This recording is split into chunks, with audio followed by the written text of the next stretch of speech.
اعوذ باللہ من الشیطان الرجیم بسم اللہ الرحمن الرحیم الحمد للہ رب العالمین والصلاة والسلام علی اشرف الانبیاء والمرسلین وعلی البیت الطیبین الطاہرین المعصومین اما بعد فقد قال اللہ تبارک و تعالی فی کتاب المجید والفرقان الحمید بسم اللہ الرحمن الرحیم وجعل لکم السمع والابصار والافئدۃ لعلکم تشکرون. صلوات پڑھیں بابا بلند.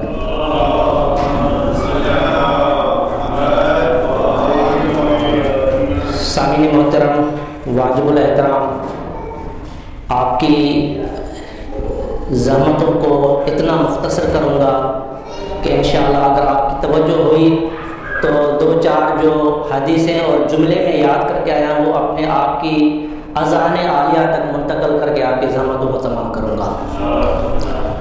آواز قدرت ہو رہی ہے سورہ نحل میں کہ انسان جب پیدا ہوتا ہے، انسان کی جب خلقت ہوتی ہے تو اپنے ماں کی شکم سے اس حالت میں اس کی خلقت ہوتی ہے کہ وہ کچھ بھی نہیں جانتا، یعنی اسے کسی چیز کا علم نہیں ہوتا.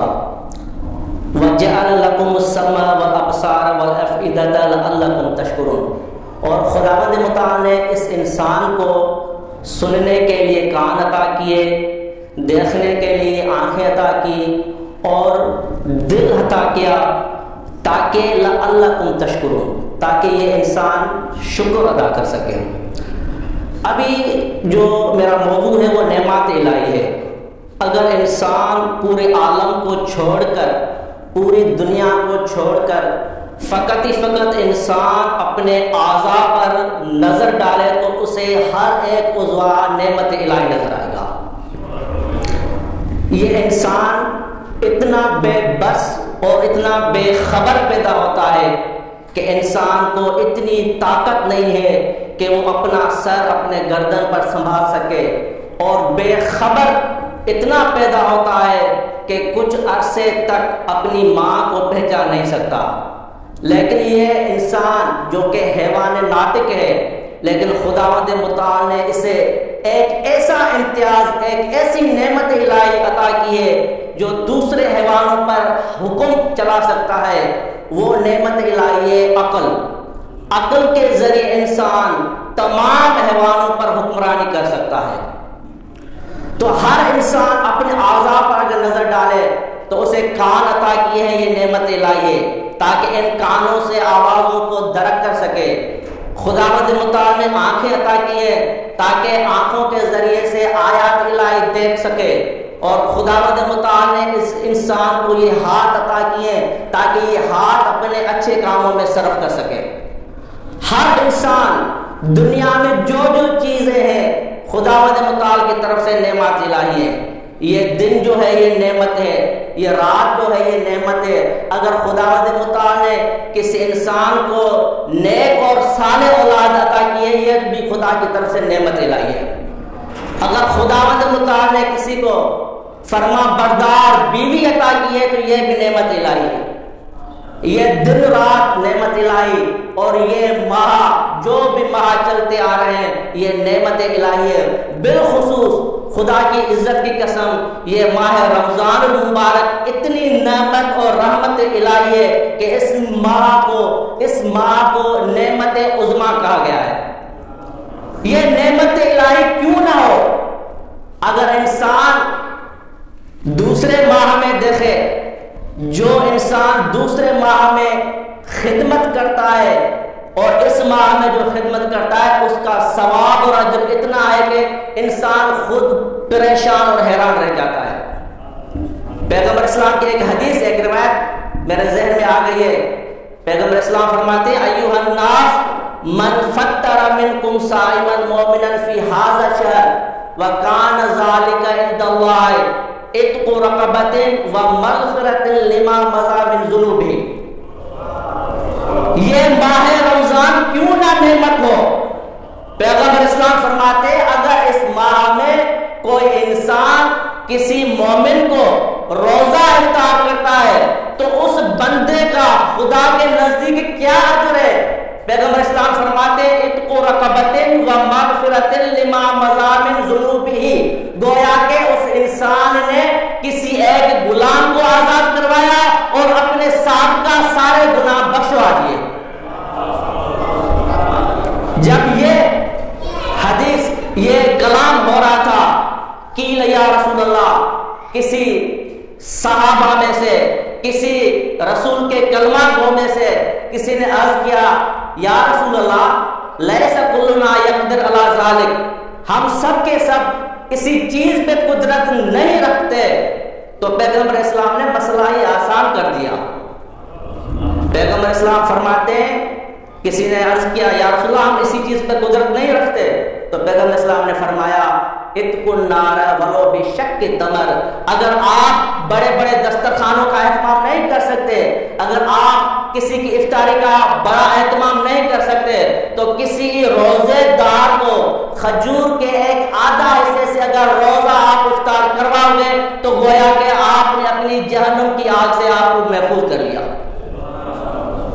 آگے پیغمبر اسلام فرماتے ہیں اگر آپ آدھے کھجور کی روزہ افطار کرانے کی بھی اگر قدرت نہیں رکھتے تو پیغمبر اسلام فرماتے ہیں اتقوا النار ولو بشربۃ الماء، تو اگر آپ کسی روزے دار کو پانی کے ایک گھونٹ سے بھی روزہ افطار کروائیں گے گویا کہ آپ اپنے آپ کو جہنم کی آگ سے محفوظ کر لیا۔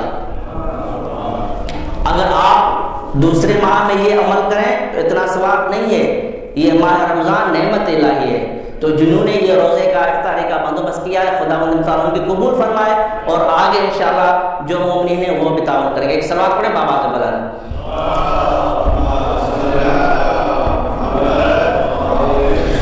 یہ نعمات الہی انسان کو مختلف پہلوؤں سے مختلف زاویوں سے ملتی رہتی ہیں۔ ان نعمات الہی میں اضافہ کس طرح ہو سکتا ہے اور یہ نعمات الہی کس طرح انسان اپنے قابو میں نہیں رکھ سکتا، وہ خود انسان کے ہاتھ میں۔ اگر خداوند متعال نے کسی انسان کو نعمات الہی سے نوازا ہے تو اس نعمات الہی کو باقی رکھنے کا ذریعہ یہ ہے کہ اس نعمات الہی کو خرچ کرے۔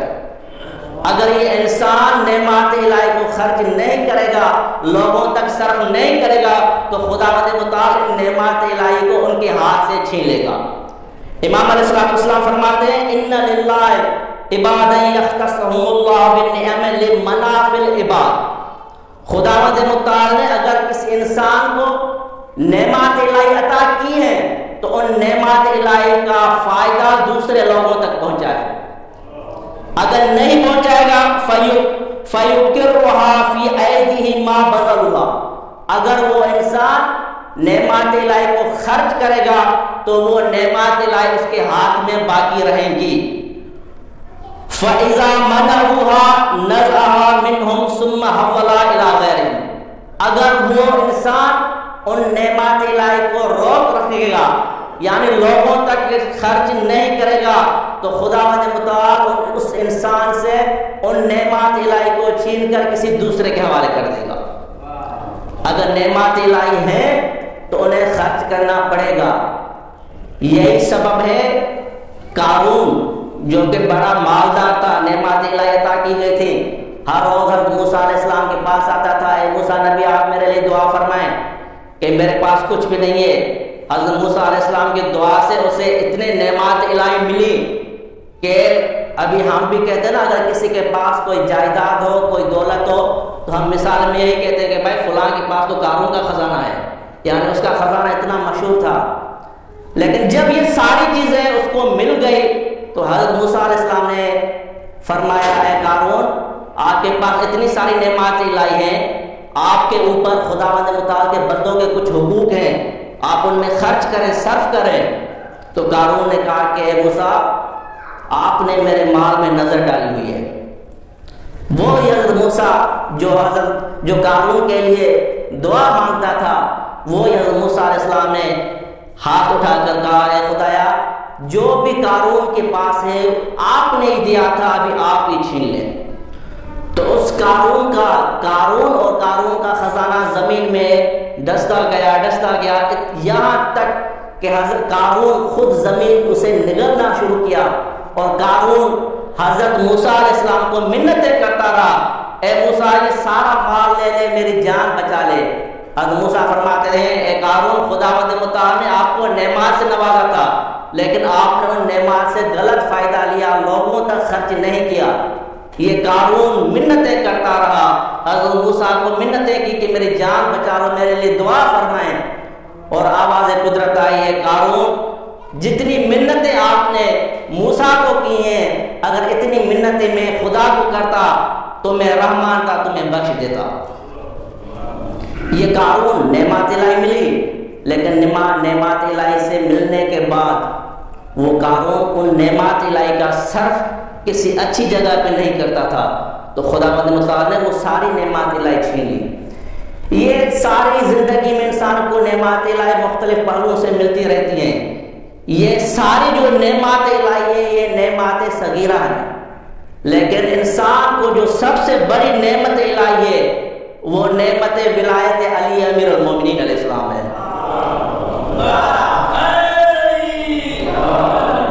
یہ ساری اگر نعمت انسان کے پاس ہو، اگر نعمت ولایت علی نہیں ہے، خدا کی عزت کی قسم یہ کان نعمت الہی ہے، اگر اس کان سے نعمت ولایت علی کا ذکر نہیں سنا تو یہ کان اسے کوئی فائدہ دے گا ہی نہیں۔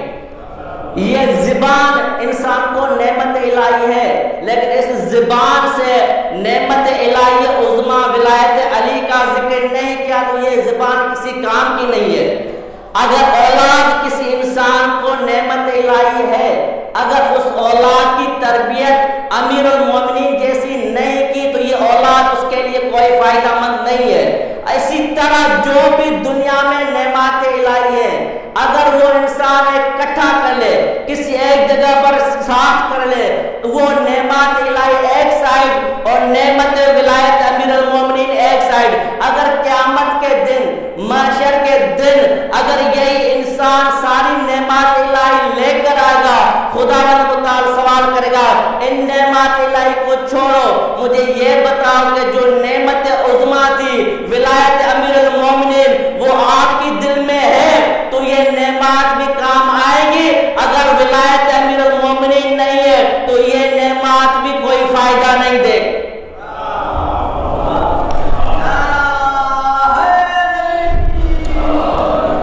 آخر میں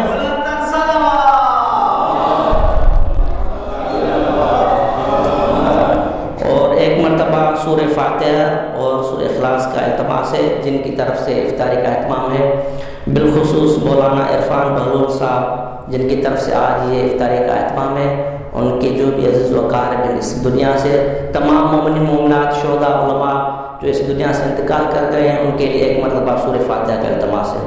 بسم اللہ الرحمن الرحیم، الحمد للہ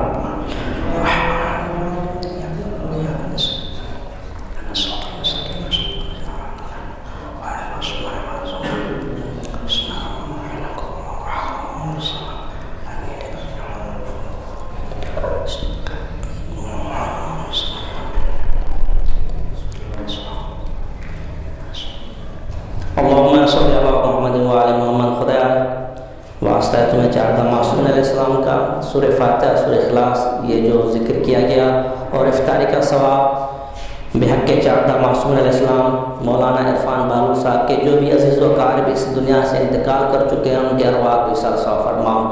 خدایا ان کی مغفرت فرما، خدایا ان کو جنت الفردوس میں اعلیٰ مقام عطا فرما، خدایا ان کی قبروں کو محمد و آل محمد کے نور سے منور فرما۔ خدایا تمہیں واسطہ ہے بحق چاردہ معصومین علیہ السلام جو مومنین اس کار خیر میں حصہ لے رہے ہیں، ان کا یہ حصہ اپنے بارگاہ میں قبول و منظور فرما۔ ہمارے حقیقی وارث حجت خدا امام زمان علیہ السلام کا جلد ظہور فرما۔ بسم اللہ الرحمن الرحیم، ربنا تقبل منا انک انت السمیع العلیم، بحق محمد و آلہ الطاہرین۔ دعاؤں کی قبولیت کے لیے ایک مرتبہ بآواز بلند تر صلوات۔